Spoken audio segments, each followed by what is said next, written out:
से बोलिए सियावर रामचंद्र की जय।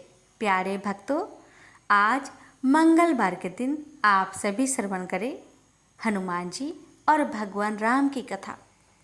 हे भक्तों, मर्यादा पुरुषोत्तम भगवान श्री राम के परम भक्त श्री हनुमान जी के बारे में तो सभी जानते हैं। ये भी जानते हैं कि दशरथ नंदन राम हनुमान के हृदय में बसते हैं।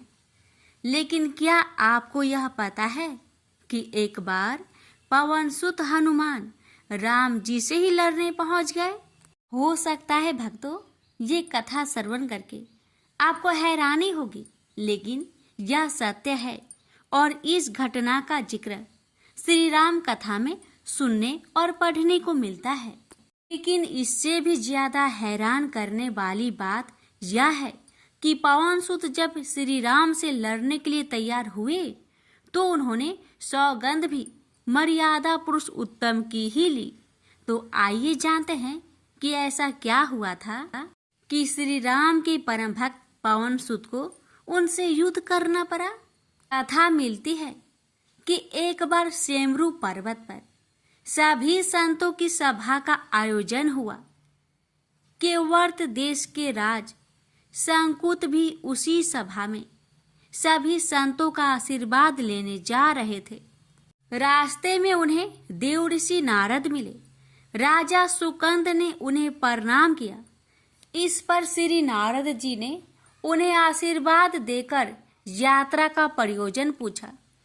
राजा सुकंद ने उन्हें संत सभा के आयोजन की बात बताई। इस पर नारद मुनि ने कहा, अच्छा है, संतों की सभा में जरूर जाना चाहिए। ऐसा कहकर सुकंद को जाने का आदेश दिया। सुकंद जैसे ही सभा में जाने के लिए प्रस्थान करने लगे, तैसे ही नारद जी ने उन्हें आवाज दी। इसके बाद कहा कि जिस सभा में जा रहे हो उसमें सभी को प्रणाम करना, लेकिन ऋषि विश्वामित्र का अभिवादन बिल्कुल भी मत करना। इस पर सुकंद ने पूछा कि यह तो उचित नहीं है। तब श्री नारद जी ने कहा कि तुम भी राजा हो, वो भी पहले राजा ही थे, अब संत हो गए हैं, मत करना प्रणाम। राजा सुकंद ने किया भी ठीक वैसा ही। सभा के समाप्त होते ही विश्वामित्र जी श्री राम से मिलने पहुंचे। वहां पहुंचकर उन्होंने बताया कि उनका अपमान हुआ।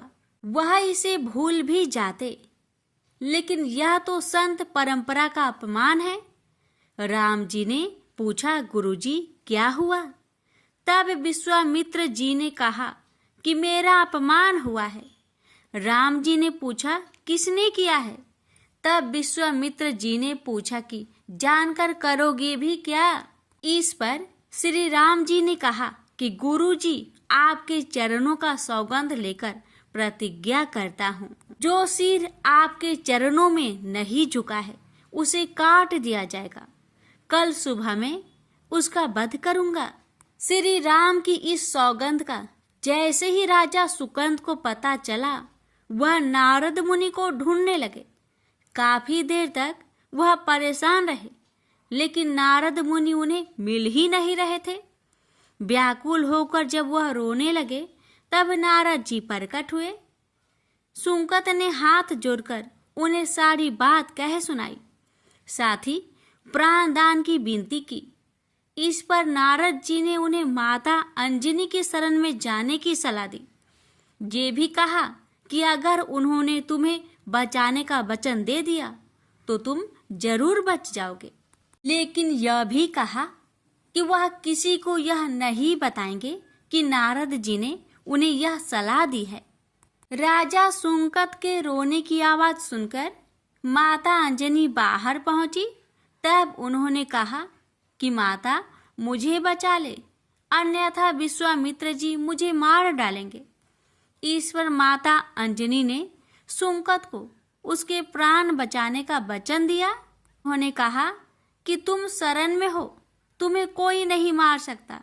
इसके बाद राजा सुकंद को विश्राम करने के लिए कहा। शाम ढले जब हनुमान जी माता अंजनी के पास पहुंचे तो उन्होंने सारी बात बताई, लेकिन सुकंद को बुलाने से पहले पवन सुत से सौगंध लेने को कहा। तब श्री हनुमान जी ने कहा कि वह श्री राम के चरणों की सौगंध लेते हैं कि वह सुकंद के प्राणों की रक्षा करेंगे। तब माता अंजनी ने राजा को बुलाया। हनुमान जी ने पूछा, कौन तुम्हें मारना चाहता है? तब सुकंद ने बताया कि श्री राम उन्हें मार डालेंगे। इतना सुनते ही माता अंजनी हैरान रह गई। उन्होंने कहा कि तुमने तो विश्वामित्र जी का नाम लिया था।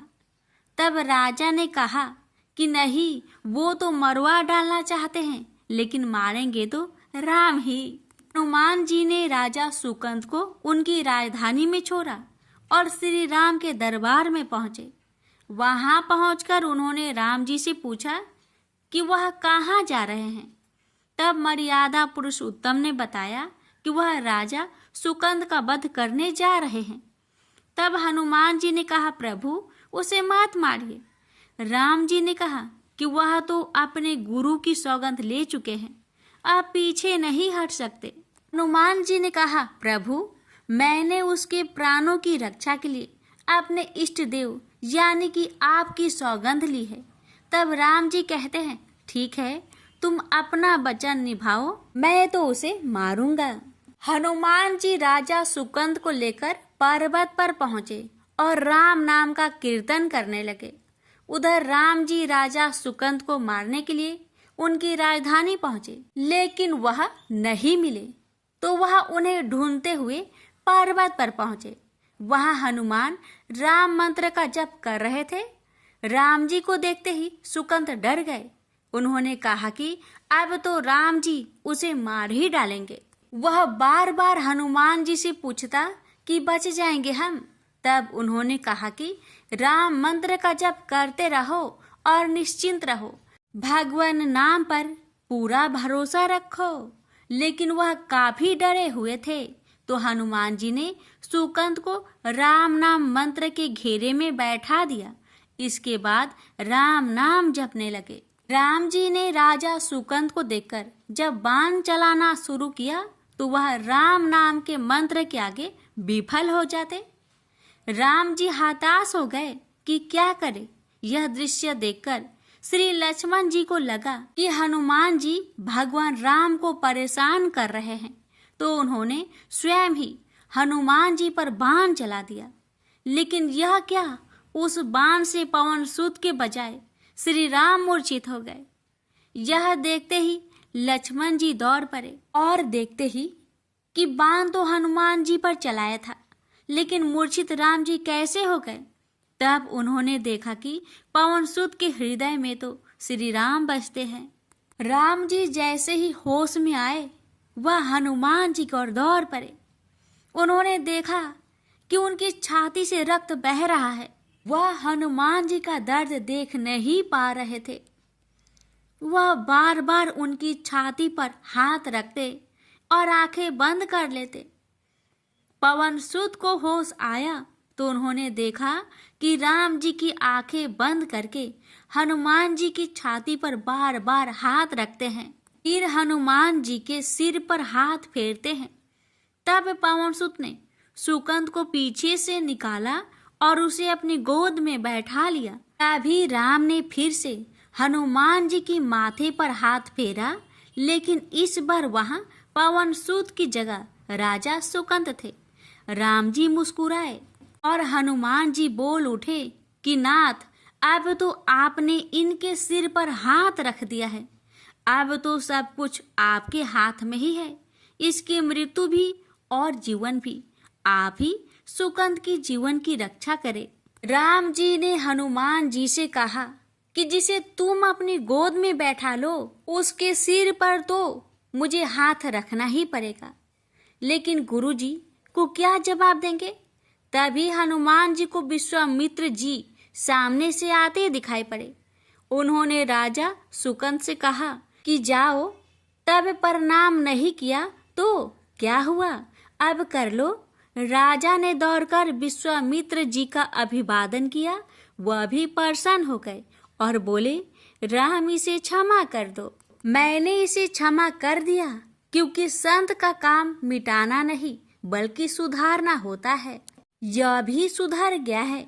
उन्होंने सुकंद से पूछा कि संत का सम्मान न करने की सलाह तुम्हें किस कुसंग में मिली। राजा सुकंद विश्वामित्र जी से कुछ कहते कि इससे पहले नारद मुनि प्रकट हो गए। उन्होंने सारी घटना कह सुनाई। तब विश्वामित्र जी ने पूछा कि नारद, तुमने ऐसी सलाह क्यों दी? तब नारद जी ने कहा, अक्सर ही लोग मुझसे पूछते थे कि राम बरे या राम का नाम बरा, तो मैंने सोचा कि क्यों न कोई लीला हो जाए कि लोग अपने आप ही समझ ले कि भगवान से अधिक भगवान के नाम की ही महिमा है। प्रेम से बोलिए जय श्री राम। सीता मैया की जय। पवन पुत्र हनुमान की जय। हनुमान जी और उनके पुत्र मकरध्वज की कथा। पवन पुत्र हनुमान बाल ब्रह्मचारी थे, लेकिन मकरध्वज को उनका पुत्र कहा जाता है। यह कथा उसी मकरध्वज की है। वाल्मीकि रामायण के अनुसार लंका जलाते समय आग की तापिश के कारण हनुमान जी को बहुत पसीना आ रहा था। इसलिए लंका दहन के बाद जब उन्होंने अपनी पूंछ में लगी आग को बुझाने के लिए समुद्र में छलांग लगाई, तो उनके शरीर से पसीने की एक बड़ी सी बूंद समुद्र में गिर पड़ी। उस समय एक बड़ी मछली ने भोजन समझ वह बूंद निगल ली। उसके उदर में जाकर वह बूंद एक शरीर में बदल गई। एक दिन पाताल के असुर राज अहिरावण के सेवकों ने उस मछली को पकड़ लिया। जब वे उसका पेट चीर रहे थे तो उसमें से बानर की आकृति का एक मनुष्य निकला। वे उसे अहिरावण के पास ले गए। अहिरावण ने उसे पातालपुरी का रक्षक नियुक्त कर दिया। यही बानर हनुमान पुत्र मकरध्वज के नाम से प्रसिद्ध हुआ। तब राम और रावण में युद्ध हो रहा था। तब रावण की आज्ञा अनुसार अहिरावण राम लक्ष्मण का अपहरण कर उन्हें पातालपुरी ले गया। उनके अपहरण से वानर सेना भयभीत व शोकाकुल हो गई। लेकिन विभीषण ने यह भेद हनुमान के समक्ष प्रकट कर दिया। तब राम लक्ष्मण की सहायता के लिए हनुमान जी पातालपुरी पहुंचे। तब उन्होंने पाताल के द्वार पर एक बानर को देखा तो वे आश्चर्यचकित हो गए। उन्होंने मकरध्वज से उसका परिचय पूछा। मकरध्वज अपना परिचय देते हुए बोला, मैं हनुमान पुत्र मकरध्वज हूँ और पातालपुरी का द्वारपालक हूँ। मकरध्वज की बात सुनकर हनुमान क्रोधित होकर बोले, यह तुम क्या कह रहे हो दुष्ट? मैं बाल ब्रह्मचारी हूँ, फिर भला तुम मेरे पुत्र कैसे हो सकते हो? हनुमान का परिचय पाते ही मकरध्वज उनके चरणों में गिर गया और उन्हें प्रणाम कर अपनी उत्पत्ति की कथा सुनाई। हनुमान जी ने भी मान लिया कि वह उनका ही पुत्र है, लेकिन यह कहकर कि वे अभी अपने श्री राम और लक्ष्मण को लेने आए हैं। जैसे ही द्वार की ओर बढ़े वैसे ही मकरध्वज उनका मार्ग रोकते हुए बोला, पिताश्री, यह सत्य है कि मैं आपका पुत्र हूँ, लेकिन अभी मैं अपने स्वामी की सेवा में हूँ, इसलिए आप अंदर नहीं जा सकते। हनुमान ने मकरध्वज को अनेक प्रकार से समझाने का प्रयास किया, किंतु वह द्वार से नहीं हटा। तब दोनों में घोर युद्ध शुरू हो गया। देखते ही देखते हनुमान जी उसे अपनी पूंछ में बांधकर पाताल में प्रवेश कर गए। हनुमान सीधे देवी मंदिर में पहुंचे, जहां अहिरावण राम लक्ष्मण की बलि देने वाला था। हनुमान जी को देखकर चामुंडा देवी पाताल लोक से प्रस्थान कर गई। तब हनुमान जी देवी रूप धारण करके वहां स्थापित हो गए। कुछ देर के बाद अहिरावण वहां आया और पूजा अर्चना करके जैसे ही उसने राम लक्ष्मण की बलि देने के लिए तलवार उठाई, वैसे ही भयंकर गर्जना करते हुए हनुमान जी प्रकट हो गए और उसी तलवार से अहिरावण का वध कर दिया। उन्होंने राम लक्ष्मण को बंधन मुक्त किया। तब श्री राम ने पूछा, हनुमान, तुम्हारी पूंछ में यह कौन बंधा है? बिल्कुल तुम्हारे ही समान लग रहा है, इसे खोल दो। हनुमान ने मकर ध्वज का परिचय देकर उसे बंधन मुक्त कर दिया। मकर ध्वज ने श्री राम के समक्ष सिर झुका लिया। तब श्री राम ने मकर ध्वज का राज्य अभिषेक कर उसे पाताल का राजा घोषित कर दिया और कहा कि भविष्य में वह अपने पिता के समान दूसरों की सेवा करे। यह सुनकर मकर ध्वज ने तीनों को प्रणाम किया। तीनों उसे आशीर्वाद देकर वहां से प्रस्थान कर गए। इस प्रकार मकर ध्वज हनुमान का पुत्र कहलाए। तो प्रेम से बोलिए, पवन पुत्र हनुमान की जय। अब श्रवण करेंगे राम नाम की महिमा की बड़ी ही सुंदर कथा। लंकापति रावण के वध के बाद जब अयोध्यापति प्रभु श्री राम की कीर्ति दूर दूर तक फैल रही थी और वह मर्यादा पुरुषोत्तम कहलाने लगे, तब एक दिन महादेव शिव की इच्छा भी मर्यादा पुरुषोत्तम श्री राम से मिलने की हुई। पार्वती को संग लेकर महादेव कैलाश पर्वत उतरकर अयोध्या नगरी के रास्ते चल पड़े। भगवान शिव और माँ पार्वती को अयोध्या आया देखकर राम जी बहुत खुश हुए। माता जानकी ने उनका उचित आदर सत्कार किया और स्वयं भोजन बनाने के लिए रसोई में चली गई। इस बीच भगवान शिव ने श्री राम जी से पूछा, आपके सेवक हनुमान जी दिखाई नहीं पड़ रहे हैं? श्री राम बोले, वे बगीचे में हैं। शिव जी ने श्री राम जी से बगीचे में जाने की अनुमति मांगी और पार्वती जी का हाथ थामकर बगीचे में आ गए।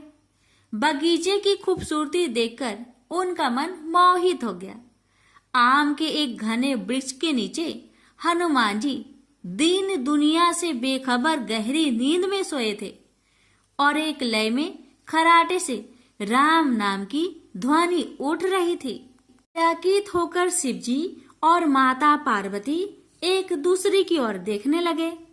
माता पार्वती मुस्कुरा उठी और वृक्ष की डालियों की ओर इशारा किया। राम नाम सुनकर पेड़ की डालियां भी झूमने लगी थी और इनके बीच से भी राम नाम उच्चारित हो रहा था। शिव जी इस राम नाम की धुन में मस्त मगन होकर खुद भी राम राम कहकर नाचने लगे। माता पार्वती जी ने भी अपने पति का अनुसरण किया और अपने कोमल पैर थिरकाने लगी। शिव जी और पार्वती जी के नृत्य से ऐसी झनकार उठी कि स्वर्गलोक के देवतागण भी आकर्षित होकर बगीचे में आ गए और राम नाम की धुन में सभी मस्त हो गए। माता जानकी भोजन तैयार करके प्रतीक्षार्थ थी, परंतु संध्या घिरने तक भी अतिथि नहीं पधारे। तब अपने देवर लक्ष्मण जी को बगीचे में भेजा। लक्ष्मण जी तो स्वयं को श्री राम का सेवक ही मानते थे। अब बगीचे में आकर जब उन्होंने धरती पर स्वर्ग का नजारा देखा तो खुद भी राम नाम की धुन में झूम उठे। महल में माता जानकी परेशान हो रही थी कि अभी तक भोजन ग्रहण करने कोई भी क्यों नहीं आया। उन्होंने श्री राम जी से कहा, भोजन ठंडा हो रहा है, चलिए हम ही जाकर बगीचे में से सभी को ले आए। जब राम जी बगीचे में गए तो वहां राम नाम की धुन मची हुई थी। हनुमान जी गहरी नींद में सोए हुए थे और उनके खराटों से अभी तक राम नाम निकल रहा था। श्री राम भाव विहल हो उठे। राम जी ने हनुमान जी को नींद से जगाया और प्रेम से उनकी तरफ निहारने लगे। हनुमान जी प्रभु को आया देख शीघ्रता से उठ खड़े हुए। नित्य की सभा भंग हो गई। शिव जी खुले कंठ से हनुमान जी की राम भक्ति की सराहना करने लगे। हनुमान जी सकुचाए लेकिन मन ही मन खुश हो रहे थे। श्री सिया राम ने भोजन करने का आग्रह भगवान शिव जी से किया। तभी लोग महल में भोजन करने के लिए चल पड़े। माता जानकी भोजन परोसने लगी। हनुमान जी को भी श्री राम जी ने पंक्ति में बैठने का आदेश दिया। हनुमान जी बैठ तो गए, परंतु आदत ऐसी थी कि राम जी के भोजन करने के उपरांत ही सभी लोग भोजन करते थे। आज श्री राम के आदेश से पहले भोजन करना पड़ रहा था। माता जानकी हनुमान जी को भोजन परोसती जा रही थी, पर हनुमान जी का पेट ही नहीं भर रहा था। सीता जी कुछ समय तक तो उन्हें भोजन परोसती रही, फिर समझ गई इस तरह से हनुमान जी का पेट नहीं भरेगा। उन्होंने तुलसी के एक पत्ते पर राम नाम लिखा और भोजन के साथ हनुमान जी को परोस दिया। तुलसी पत्र खाते ही हनुमान जी को संतुष्टि मिली और वह भोजन खाकर उठ खड़े हुए। भगवान शिव शंकर ने प्रसन्न होकर हनुमान जी को आशीर्वाद दिया कि आपकी राम भक्ति युगों युगों तक याद की जाएगी और आप संकट मोचन कहलाएंगे। प्रेम से बोलिए सिया रामचंद्र की जय। हर हर महादेव। माता पार्वती की जय। हनुमान जी की जय। व्यास जी ने कहा, एक बार नैमिषारण्य तीर्थ में 80,000 मुनि एकत्र होकर पुराणों के ज्ञाता श्री सूत जी से पूछने लगे, हे महामुने, आपने हमें अनेक पुराणों की कथाएं सुनाई हैं। आप कृपा करके हमें ऐसा व्रत और कथा बताइए जिसके करने से संतान की प्राप्ति हो तथा मनुष्य को रोग शोक अग्नि सर्व दुख आदि का भय दूर हो, क्योंकि कलयुग में सभी जीवों की आयु बहुत कम है। फिर इस पर उन्हें रोग चिंता के कष्ट लगे रहेंगे तो फिर वह श्री हरि के चरणों में अपना ध्यान कैसे लगा सकेंगे। श्री सूत जी बोले, हे मुनियों, आपने लोक कल्याण के लिए बहुत ही उत्तम बात पूछी है। एक बार युधिष्ठिर ने भगवान श्री कृष्ण से लोक कल्याण के लिए यही प्रश्न किया था। भगवान श्री कृष्ण और युधिष्ठिर का संवाद तुम्हारे सामने कहता हूँ, ध्यान देकर सुनो। एक समय पांडवों की सभा में श्री कृष्ण जी बैठे हुए थे। तब युधिष्ठिर ने भगवान श्री कृष्ण से प्रश्न किया, हे प्रभु नंद नंदन गोविंद, आपने मेरे लिए अनेकों कथाएं सुनाई हैं। आज आप कृपा करके ऐसा व्रत या कथा सुनाइए जिसके करने से मनुष्य को रोग चिंता का भय समाप्त हो और उसको पुत्र की प्राप्ति हो। हे प्रभु, बिना पुत्र के जीवन व्यर्थ है। पुत्र के बिना मनुष्य नरकगामी होता है। पुत्र के बिना मनुष्य पितृ ऋण से छुटकारा नहीं पा सकता और ना ही उसका पुण्यक नामक नरक से उद्धार हो सकता है। अतः पुत्रदायक व्रत बतलाइए। श्री कृष्ण भगवान बोले, हे राजन, मैं एक प्राचीन इतिहास सुनाता हूँ, आप उसे ध्यान पूर्वक सुनो। कुंडलपुर नामक एक नगर था। उसमें नंदा नामक एक ब्राह्मण रहता था। भगवान की कृपा से उसके पास सब कुछ था, फिर भी वह दुखी था। उसका कारण यह था कि ब्राह्मण की स्त्री सुनंदा की कोई संतान न थे। सुनंदा पतिव्रता थी, भक्ति पूर्वक श्री हनुमान जी की आराधना करती थी। मंगलवार के दिन व्रत करके अंत में भोजन बनाकर हनुमान जी का भोग लगाने के बाद स्वयं भोजन करती थी। एक बार मंगलवार के दिन ब्राह्मणी गृह कार्य की अधिकता के कारण हनुमान जी को भोग ना लगा सके, तो इस पर उसे बहुत दुख हुआ। उसने कुछ भी नहीं खाया और अपने मन में प्रण किया कि अब तो अगले मंगलवार को ही हनुमान जी का भोग लगाकर अन्न जल ग्रहण करूंगी। ब्राह्मणी सुनंदा प्रतिदिन भोजन बनाती, श्रद्धापूर्वक पति को खिलाती, परंतु स्वयं भोजन नहीं करती और मन ही मन श्री हनुमान जी की आराधना करती। इसी प्रकार 6 दिन गुजर गए और ब्राह्मणी सुनंदा अपने निश्चय के अनुसार भूखी प्यासी निराहार रही। अगले मंगलवार को ब्राह्मणी सुनंदा प्रातः काल ही बेहोश होकर गिर पड़ी। ब्राह्मणी सुनंदा की इस असीम भक्ति के प्रभाव से श्री हनुमान जी बहुत प्रसन्न हुए और प्रकट होकर बोले, सुनंदा, मैं तेरी भक्ति से बहुत प्रसन्न हूँ, तू उठ और वर मांग। सुनंदा अपने आराध्य देव श्री हनुमान जी को देखकर आनंद की अधिकता से विह्वल हो श्री हनुमान जी के चरणों में गिरकर बोली, हे प्रभु, मेरे कोई संतान नहीं है, कृपा करके मुझे संतान प्राप्ति का आशीर्वाद दे, आपकी अति कृपा होगी। श्री महावीर जी बोले, तेरी इच्छा पूर्ण होगी, तेरे एक कन्या पैदा होगी, उसके अष्टांग प्रतिदिन सोना दिया करेंगे। इस प्रकार कहकर श्री महावीर जी अंतर्ध्यान हो गए। ब्राह्मणी सुनंदा बहुत हर्षित हुई और सभी समाचार अपने पति से कहा। ब्राह्मण देव कन्या का वरदान सुनकर कुछ दुखी हुआ, परंतु सोना मिलने की बात सुनी तो बहुत प्रसन्न हुआ। विचार किया कि ऐसी कन्या के साथ मेरी निर्धनता भी समाप्त हो जाएगी। श्री हनुमान जी की कृपा से वह ब्राह्मणी गर्भवती हुई और 10वें महीने में उसे बहुत ही सुंदर पुत्री प्राप्त हुई। यह बच्ची अपने पिता के घर में ठीक उसी तरह बढ़ने लगी जिस प्रकार शुक्ला पक्ष की चंद्रमा बढ़ता है। 10वें दिन ब्राह्मण ने उस बालिका का नामकरण संस्कार कराया। उसके कुल पुरोहित ने उस बालिका का नाम रत्नावली रखा, क्योंकि यह कन्या सोना प्रदान किया करती थी। इस कन्या ने पूर्व जन्म में बड़े ही विधान से मंगल देव का व्रत किया था। रत्नावली का अष्टांग बहुत सा सोना देता था। उस सोने से नंदा ब्राह्मण बहुत ही धनवान हो गया। अब ब्राह्मणी भी बहुत अभिमानी करने लगी। समय बीतता रहा। अब रत्नावली 10 वर्ष की हो चुकी।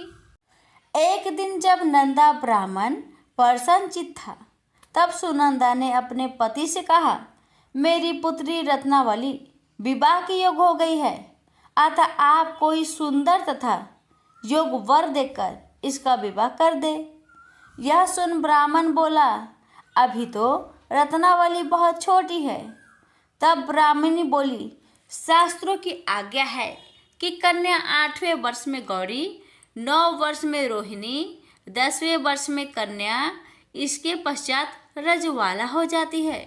गौरी के दान से पाताल लोक की प्राप्ति होती है, रोहिणी के दान से वैकुंठ लोक की प्राप्ति होती है, कन्या के दान से इंद्रलोक में सुखों की प्राप्ति होती है। अगर हे पतिदेव रजवाला का दान किया जाता है तो घोर नरक की प्राप्ति होती है।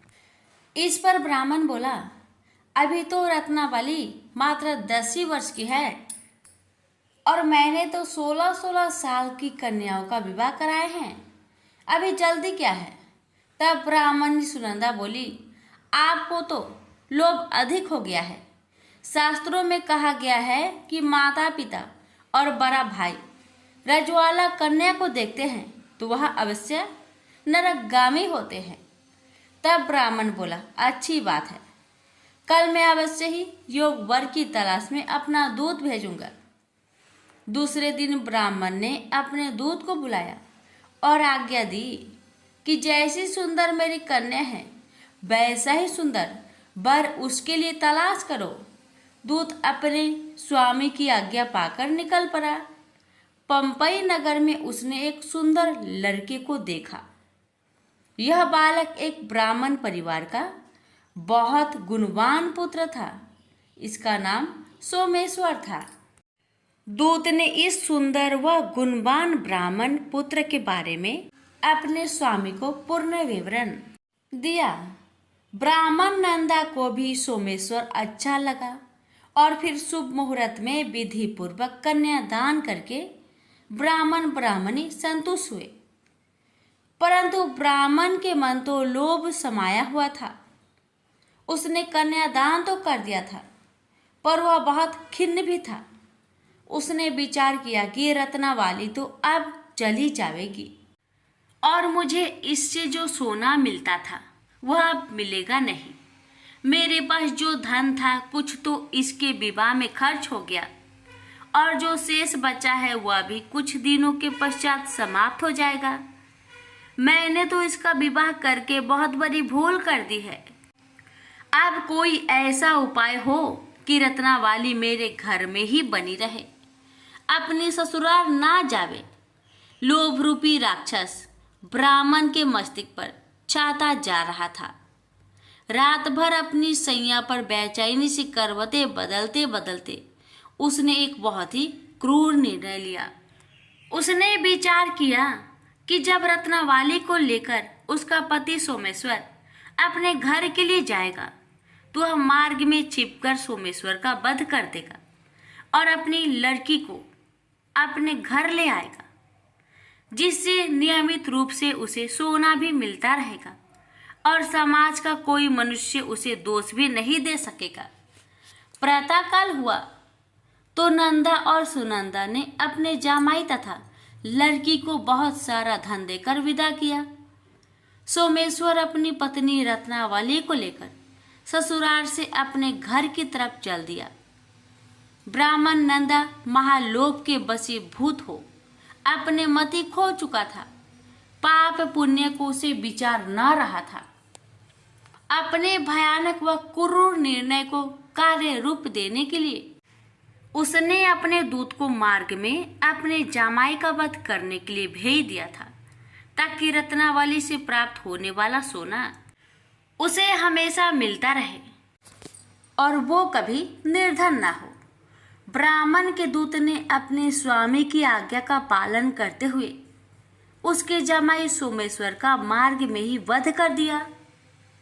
समाचार प्राप्त कर ब्राह्मण नंदा मार्ग में पहुंचा और रुदन करती अपनी पुत्री रत्नावली से बोला, हे पुत्री, मार्ग में लुटेरों ने तेरे पति का वध कर दिया है। भगवान की इच्छा के आगे किसी का कोई बस नहीं चलता है। अब तू घर चल, वहां पर ही रहकर शेष जीवन व्यतीत करना। जो भाग्य में लिखा है वही होगा। अपने पति की अकाल मृत्यु से रत्नावली बहुत दुखी हुई। करुण क्रंदन व रुदन करते हुए अपने पिता से बोली, हे पिताजी, इस संसार में जिस स्त्री का पति नहीं है उसका जीना व्यर्थ है। मैं अपने पति के साथ ही अपने शरीर को जला दूंगी और सती होकर अपने इस जन्म को माता पिता के नाम को तथा सास ससुर के यश को सार्थक करूंगी। ब्राह्मण नंदा अपनी पुत्री रत्नावली के वचनों को सुनकर बहुत दुखी हुआ। विचार करने लगा, मैंने व्यर्थ ही जामाई वध का पाप अपने सिर लिया। रत्नावली तो उसके पीछे अपने प्राण तक देने को तैयार हो। मेरा तो दोनों तरफ से मरण हो गया। धन तो अब मिलेगा नहीं। जामाई वध के पाप के फलस्वरूप यम यातना भी भुगतनी पड़ेगी। यह सोचकर वह बहुत खिन्न हुआ। सोमेश्वर की चिता बनाई गई। रत्नावली सती होने की इच्छा से अपने पति का सिर अपनी गोद में रखकर चिता में बैठ गई। जैसे ही सोमेश्वर की चिता को अग्नि लगाई गई, वैसे ही प्रसन्न हो मंगलदेव वहां प्रकट हुए और बोले, हे रत्नावली, मैं तेरी पति भक्ति से बहुत प्रसन्न हूँ, तू वर मांग। रत्नावली ने अपने पति का जीवन दान मांगा। तब मंगलदेव बोले, रत्नावली, तेरा पति अजर अमर है, यह महाविद्वान भी होगा और इसके अतिरिक्त तेरी जो इच्छा हो वर मांग। तब रत्नावली बोली, हे ग्रहों के स्वामी, यदि आप मुझ पर प्रसन्न हैं तो मुझे यह वरदान दीजिए कि जो भी मनुष्य मंगलवार के दिन प्रातः काल लाल पुष्प लाल चंदन से पूजा करके आपका स्मरण करे, उसको रोग व्याधि ना हो, सज्जनों का कभी वियोग ना हो, सर्प अग्नि तथा शत्रुओं का भय ना रहे। जो स्त्री मंगलवार का व्रत करे वह कभी विधवा ना हो। मंगलदेव तथास्तु कहकर अंतर्ध्यान हो गए। सोमेश्वर मंगलदेव की कृपा से जीवित हो उठा।